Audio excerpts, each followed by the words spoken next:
We can talk afterwards. It's not that take long, inshallah. All right, we'll go now. Bismillah ar-Rahman ar-Rahim. Alhamdulillahi Rabbil Alameen. As-salatu was-salam ala Rasulillahi wa ala alihi wa sahbihi. And then we will talk about his life in the Meccan era when he became Muslim, and then in the Medina era when he migrated to Medina and he followed Rasulullah sallallahu alaihi wasallam over there. And then until Rasulullah sallallahu alaihi wasallam passed away, and then he became the Khalifa of Rasul or Amir al-Mu'mineen when he became the second Khalifa of the Khulafai Rashidin. And we'll talk about his life until he passed away from this dunya, inshallah. So today, inshallah, this is the first talk regarding the life of Umar ibn Khattab radiallahu anh. So we'll talk about some basic information about him, his, for example, his name, his lineage, which family he belonged from, what kind of characteristics he had, and prior to Islam, what kind of a life he was living. When it comes to Umar ibn Khattab radiallahu anh, his name was Umar ibn al-Khattab ibn Nufayl ibn Abdul Uzza ibn Riyah ibn Abdullah ibn Qurud ibn Razah ibn Adi ibn Ka'b ibn Luway and ibn Ghalib. He was, so as you can see, that the last part of his name or the lineage is he was ibn Ka'b bin Luway, which goes back to the Shajaratun Nasab of Rasulullah sallallahu alaihi wasallam, being the family lineage of Rasulullah sallallahu alaihi wasallam. He was also from the tribe of Quraysh, so he was a Qurayshi, and his lineage converges to Rasulullah sallallahu alaihi wasallam lineage at Ka'b bin Luway bin Ghalib. And when it comes to his other titles or alqab and the name and the kunya of Umar al-Khattab, Rasulullah sallallahu alaihi wasallam actually gave him the title of Al-Faruq. When he became Muslim, he was the one who was very vocal about his acceptance of Islam, entering into the fold of Islam, and he announced very openly. And he became the one who was very clear, the one who was distinguisher between the haqq and the batil. That's what the Al-Faruq mean. He did the farraqa. He did the distinction, very clear distinction between the haqq and the batil. And his kunya was Abu Hafs. When we talk about his birth and his physical characteristics, Umar al-Khattab radiallahu anh, he was born 13 years after the year of the elephant, which is called Amul Fil. When we say Amul Fil, we have discussed in the past, just to quickly talk about Amul Fil. This is the year when the king of Yemen, Abraha, he tried to attack the Kaaba to destroy it, because he was building his own Kalisa or the church that he wanted to make that as the center of the peninsula. So people will come there, because the Kaaba, besides the hurma of the Kaaba, the sacredness of the Kaaba, it was a mean for gathering a lot of wealth for those people. As a matter of fact, until today, Kaaba, because of the Hajj and the Umrah, there's a lot of wealth gets generated because of that, right? Now, Umar al-Khattab radiallahu anh, he was born 13 years after the Amul Fil. And we know that Rasulullah sallallahu alaihi wasallam himself was born the same year of the Amul Fil. As some of the reports talk about, 6 months afterwards, but it's the same year of the Amul Fil. And when it comes to his physical characteristics, Umar al-Khattab radiallahu anh, he was a fair skin. We find the reports of white, but obviously when we talk about white in the Arabian Peninsula, that had a different meaning. It's more of a meaning of fair skin. Yeah, so he was fair skin and actually going to a little bit reddish as well. And Umar al-Khattab was a very handsome man. He was very tall to the point. There's, of course, you will not find a report of exactly the measurements in inches or centimeters and stuff like that. But the reports talk like this: if he is within the people, you feel like he's sitting on a horse, on a ride. That means he was tall. I mean, sitting on a horse automatically tells you what? That he was so tall that, and some reports discusses that as well, that his feet used to touch the ground when he's sitting on the horse. So he was that tall, mashallah. And not only he was tall, he was strong. From the beginning, actually, when he was within his youth, he used to wrestle also. He was a wrestler as well. He was tall, and his hands and feet were large. That's what I say. That he was muscular, very muscular, and he was bald. At the same time, he was he was bald as well. And he used to put the henna in his beard, and he had a long mustache. And some of the reports discusses about his mustache. When he would get angry, he would be touching his mustache like this when he's angry, and that's why he used to twist his mustache with. And when he used to walk for very quickly, and he spoke very clearly. And reports talk about if he struck somebody, if he hit somebody, then it would really hurt you. This is how he used to be. So he was a tough man, and his family. His father was Khattab, son of Nufail, and this is the same Nufail whose son was Zayd, and Zayd's son was Sa'id. Sa'id ibn Amr ibn Nufail. Sorry, Nufail had a son Amr, and Amr had a son Sa'id.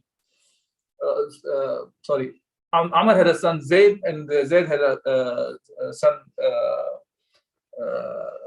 Sa'id. Now we're talking about Khattab was also another son of Nufail. So Nufail had two, besides Khattab, he had another son named Amr. Amr had a son Zayd, and Zayd had a son Sa'id. Sa'id is one of the ones from the Ashra Mubashara. When we say Ashra Mubashara, these are the 10 who were given the glad tidings of Jannah in this dunya. And so was Umar ibn Khattab radiallahu himself as well. So he was from the same, his grandfather was Nufail. And we talked about Zayd before. Zayd was a person who actually rejected worshipping idols before Rasulullah ﷺ actually was appointed as the prophet. And he rejected worshipping these idols. And he used to say that he only believes in one God, one Allah, but he doesn't know how to worship him. And he passed away before Rasulullah ﷺ was appointed as a prophet. Anyways, going back to Umar ibn Khattab. So his grandfather was Nufail, and Nufail ibn Abdul Uzza. And he was a very prominent figure in Quraysh, Nufail. He used to be he used to make the judgments for the Quraysh. And Abdul Uzza himself was also a prominent figure. And his mother was Hantama. Some of the reports talk about Hantama's name was Hantama bint Hisham. Others say bint Hashim ibn al-Mughira. Now, if it's bint Hisham, so some reports say that his mother was the sister of Abu Jahl, Amr bin Hisham. And others say that she was a cousin of Abu Jahl. So either way, for Umar, Abu Jahl was his uncle, his maternal uncle. And now with regards to his rest of the family, his wives and the children, Umar ibn Khattab radiallahu an, during the Jahiliyyah, he made Zainab binti Mad'un. Zainab binti Mad'un was the sister of Uthman bin Mad'un radiallahu an. And she gave birth to Abdullah bin Umar, Abdurrahman bin Umar, and Hafsa bint Umar, the one who was one of the Umhat al-Mu'mineen, the wife of Rasulullah sallallahu alayhi wasallam. And he also married Malika bint Jarwal, who gave birth to Ubaidullah. But Umar al-Khattab radiallahu anh, he divorced Malika, and after she was divorced by Umar, she married Abu Jaham ibn Hudayfa, another Sahabi of Rasulullah sallallahu alaihi wasallam from the Ansar. And while I'm discussing this, inshallah, I will talk about this aspect of that as well among the Sahaba, how they used to marry. If a Sahabi passed away, his wife, somebody else would marry. Or if she was divorced, somebody else would get married. And let's talk, keep it to the end, inshallah, we'll talk about that. But besides that, he married Qurayba bint Abi Umayyah al-Makhzumi, and he divorced her at Hudaybiyah as well. After that, she married Abdurrahman bin Abi Bakr, son of Abu Bakr radiallahu anhu. See that? How you are seeing this? Umar is divorcing a wife, somebody else is marrying. Similarly, another Sahabi may divorce somebody, and some other Sahabi will marry. And there is a lesson for us today's life as well in this subject. So now, and then he married Hakim bint al-Harith ibn Hisham. And she was the wife of Ikrimah bin Abi Jahl. But Ikrimah, when he was killed in Yarmouk, after that, Umar bin Khattab radiallahu anh married his widow. And she gave birth to a daughter for Umar bin Khattab. Her name was Fatima. And there are different reports regarding whether Umar divorced her as well or not. One report says he divorced, other one says he did not divorce her, which is fine. And then he married Jamila bint Asim bin Thabit ibn Abi al-Qah. She was from the tribe of Al-Aus. And he also married Atika bint Zayd ibn Amr bin Nufail. So Atika bin Zayd ibn Amr ibn Nufail means she was a sister of Sa'id bin Zayd radiallahu anh, which was also, he was also the husband of the sister of Umar bin Khattab, which was Fatima bint Khattab. So this is like two brothers and sisters made across each other. Now, after Umar bin Khattab passed away, Atika bint Zayd bin Amr bin Nufail, she married Zubayr bin Awwam. Zubayr bin Awwam. So another great Sahabi of Rasulullah sallallahu alaihi wasallam. And when Umar passed away, when he was martyred, now his wife was married by Zubayr radiallahu anhu. Then the last one, he actually proposed to marry the daughter of Abu Bakr Siddiq radiallahu anhu. Her name was Kulthum. And at that time, Abu Bakr, she was young. As we know of, she was born after Abu Bakr Siddiq radiallahu anhu passed away. And during the Khilafah of Umar bin Khattab, he wanted to marry Kulthum. So he asked, and Aisha asked through Aisha radiallahu anha about marrying her. And she went and asked Kulthum. Kulthum's response was, I have no need of him. Talking about Umar bin Khattab, Amir al-Mu'mineen, the one we just talked about. If you hit somebody, he will hit him very hard and it will hurt. He was tough guy, big guy, muscular guy. If he's sitting on the horse, he's like you feel like he's when he's walking, you feel like he's sitting on a horse. And when he's sitting on the horse, his feet are dragging on the ground. So this is we're talking about the strength-wise, and not only that. Among the Sahaba radiallahu anhum, Umar had a great place among the Sahaba also. As Rasulullah sallallahu alaihi wasallam has mentioned in one of the hadith of Rasulullah sallallahu that he mentioned about Umar and Abu Bakr as two wazirs of Rasulullah sallallahu alaihi wasallam on the earth. And he also mentioned if anybody would have got the wahi within my ummah, it would have been Umar. But we know there will be nobody, no prophet after Rasulullah sallallahu alaihi wasallam. There is no wahi after Rasulullah sallallahu alaihi wasallam. There is no wahi. But the greatness of Umar al-Khattab, we'll talk about that later more. I'm just talking about the previous life first. And then inshallah, previous life means during the Jahiliyyah. And then she declined. And Aisha said, are you going to decline Amir al-Mu'mineen? And she said, yes, for he lives a rough life. She was very straightforward. He lives a rough life. I don't want to marry him. So Aisha radiallahu anha, she did not give that information back to Umar. Rather, she sent Amr bin al-As radiallahu anhu. And she told him to convey this to Umar. Now Umar, when he went there, Amr bin al-As, when he went to Umar, what he did was he suggested to Kulthum bint Ali, the daughter of Ali bin Abi Talib radiallahu anhu. He said, you should marry her. And now he asked Ali radiallahu anhu, and Ali accepted. Okay. Now, look at, just take a pause here and start looking at the marriages I just talked about. If one of the Sahabiya was getting divorced, it's not like oh, friend cannot marry her now. It's like nowadays, if you think about it, if a friend of somebody's, a friend have divorced a woman, now she will be outcasted for the whole clan. Probably the whole city will not look at her because they know the guy. And they will not want to marry the girl who was divorced by a man that they know of. And this is a sickness, actually. It has nothing to do with Islam. What we see in Islam is otherwise, actually. It has nothing to do with race. It doesn't have to do with what area you're from, what country you're from. It has something to do with the taqwa of Allah subhanahu wa ta'ala. Who has the taqwa of Allah? And that's what is important. And very same taqwa we can see the Sahabiyat or the daughters of the Ashab, they were very bold about this. If they don't want to marry somebody, they would say it outrightly, even if it's Amir al-Mu'mineen. And they had no problem with that. And Amir al-Mu'mineen had no problem with that either. He cannot force her that she has to marry. And that's what we see. And look, Ikramah passed away. Now his wife is married to Umar Khattab. Umar bin Khattab passed away. His wife was married to Zubayr bin Awwan. Or even if Umar has divorced Abdullah bin Abi Bakr, the son of Abu Bakr, he married the wife that Umar divorced.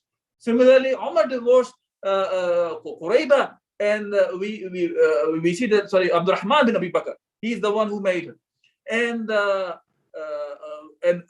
was a wife that was actually previously married to Abdullah bin Abi Bakr, whom Umar bin Khattab radiallahu anhu. So you can see these things are happening. Somebody divorced, somebody is dying, and the marriages go on. This is not, if a marriage works out or does not work out, or somebody dies, this is not an end of life.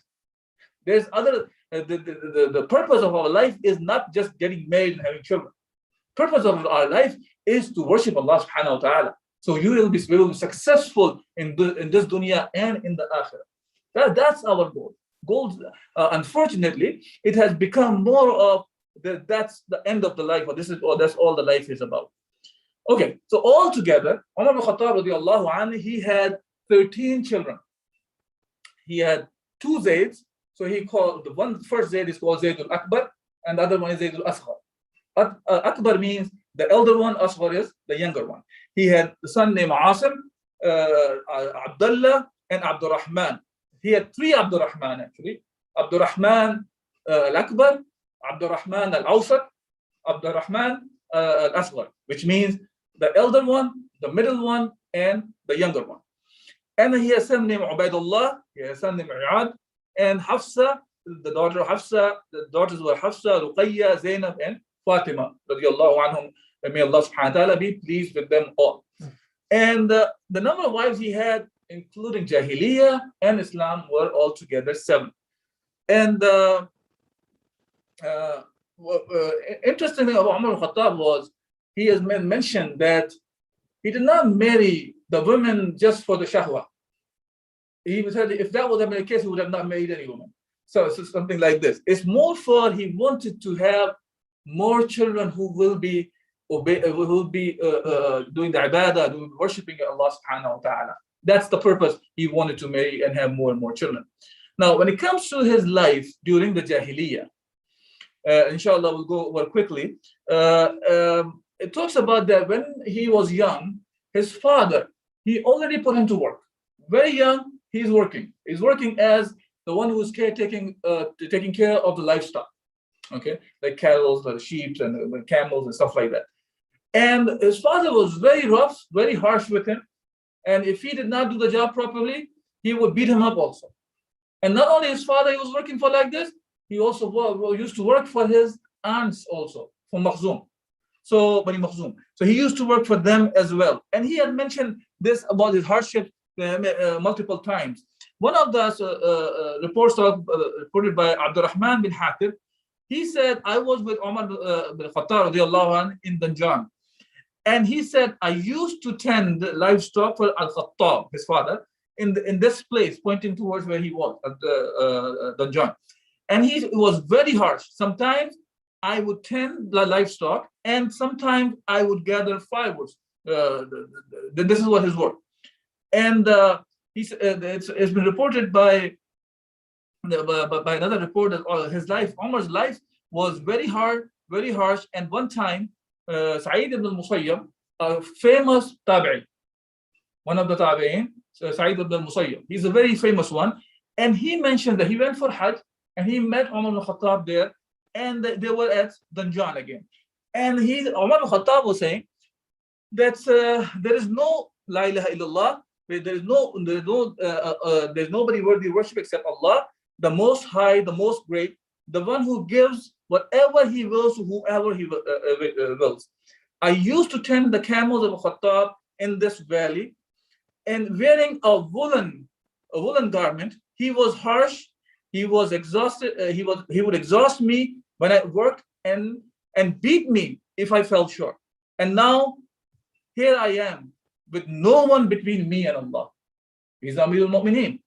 He is the head of the Muslimin, all the believers. And we know at that time that the Dawla Islamiyya was spreading very fast during the time of Umar al-Khattab. Islam spread very fast during the time of Khattab. We know that. And inshallah, when we get to that point, we'll talk more about that issue. Now, he is saying that there is nobody between me and Allah. Look, what I used to be and now what I have become. So he's not trying to hide the fact what he used to be. He remembered what he was. And he also knows what he has become. Now, another interesting story has been mentioned like this. Once Umar al-Khattab actually of his own, and he thought of himself that he is a ruler over such a vast area. How big he is. Who can be better than me? This is how waswasa came to something Shaitan tried to whisper in his mind. Right away, Umar al-Khattab radiallahu anh, he called out that he went for prayer. And he gathered, he did the takbir, people prayed behind him, and then he got on the minbar. He got on the minbar, and he said, "Oh people, I remember when I used to tend the flocks of my maternal aunt of Banu Makhzum. And they would give me a handful of dates and raisins.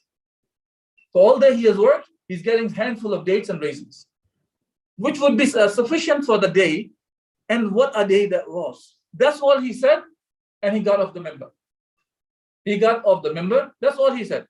Abdurrahman bin Auf, radiallahu anh, a great Sahabi, Rasulullah sallallahu alaihi wasallam, he said to Umar bin Khattab, "Ya Amir al-Mu'mineen, all you did was you lowered yourself." And he said, "Woe to you, O son of Auf. I was alone and I started to think, I said to myself, you are the Khalifa. Who is better than you? So I wanted to remind myself what I am."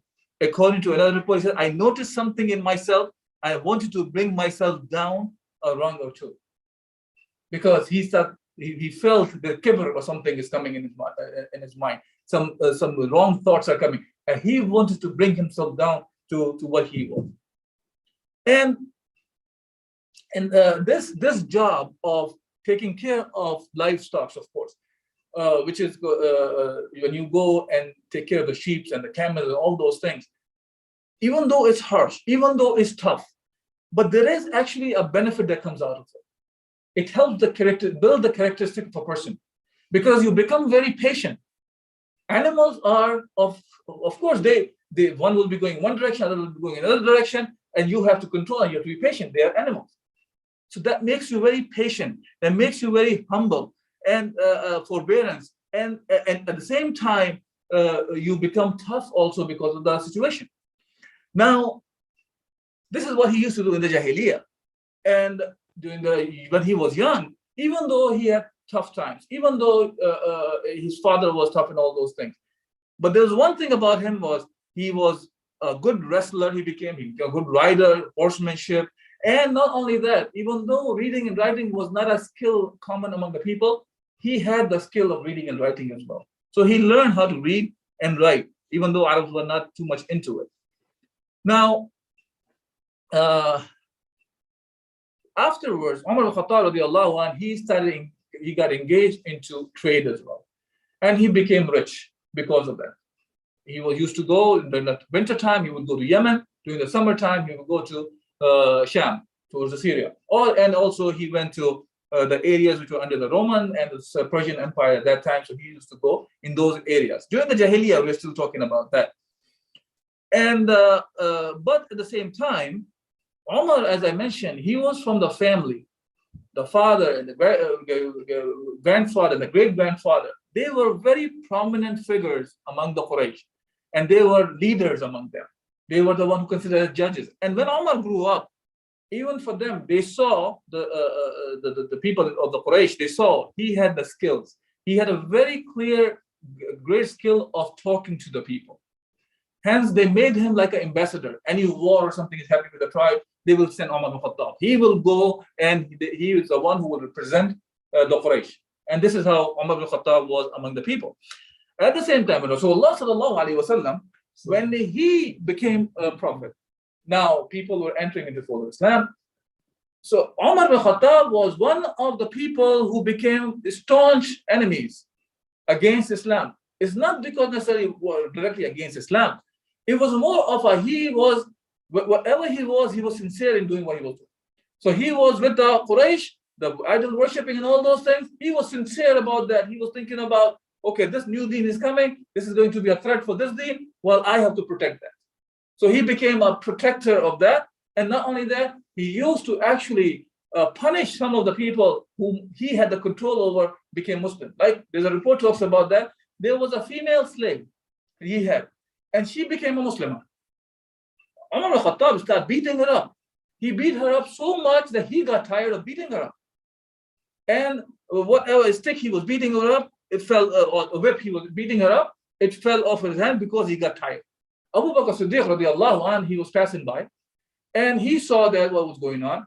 He bought that female slave and he freed her because he knew that she became Muslim and Umar is acting like that. Now, Umar lived during the Jahiliyyah and he knew inside out of the Jahiliyyah. Remember that. It has a different meaning. He understood Jahiliyyah, what Jahiliyyah was. And he understood the nature and the customs of during that time. And he was acting like that. Hence, when he did become Muslim later on, there's a great statement he said, and we can see the real impact on us today of that statement, how true it was. And Umar ibn Khattab said that he understood his beauty and true nature. He said actually, very, very clear, that the bonds of Islam will be undone one by one when there will be a generation brought up in Islam who do not know what Jahiliyyah is. See, it's a very interesting statement. He's not talking about people who enter into the fold of Islam from Jahiliyyah. They will become the cause of undoing Islam. Rather, he's talking about a generation who has never seen Jahiliyyah. Because they will not be able to compare the Jahiliyyah with Islam and appreciate what Islam really is. You see what I'm saying? So this is what he's saying. When you are getting into the point where a generation will have not seen the Jahiliyyah or the ignorance, then the Islam will start becoming undone will happen of Islam. And now today we can see that. Today we can see that this exactly thing has happened to us, to the Ummah. Not only that, now we got to the point that ignorance has prevailing among the Muslimin as well, that we cannot even distinguish now between Islam and Jahiliyyah, unfortunately, because of the ignorance, not knowing what Islam is about. That is the result of the very similar thought that Umar ibn Khattab was talking about, that people cannot see the difference between, they cannot appreciate the blessings of Islam. Now, it's not because of they haven't seen the Jahiliyyah. It has reversed now. They have just seen the Jahiliyyah and they do not know about Islam. So if you don't know about Islam, you cannot appreciate Islam either. So we have got to another extreme today, unfortunately. May Allah subhanahu wa ta'ala protect us all about this kind of ignorance. But inshallah, we'll stop here today's talk and we'll continue on next week, talk about how Umar ibn Khattab radiallahu anh entered into the fold of Islam and then from there on we'll continue on. If there is any question or comment here or online.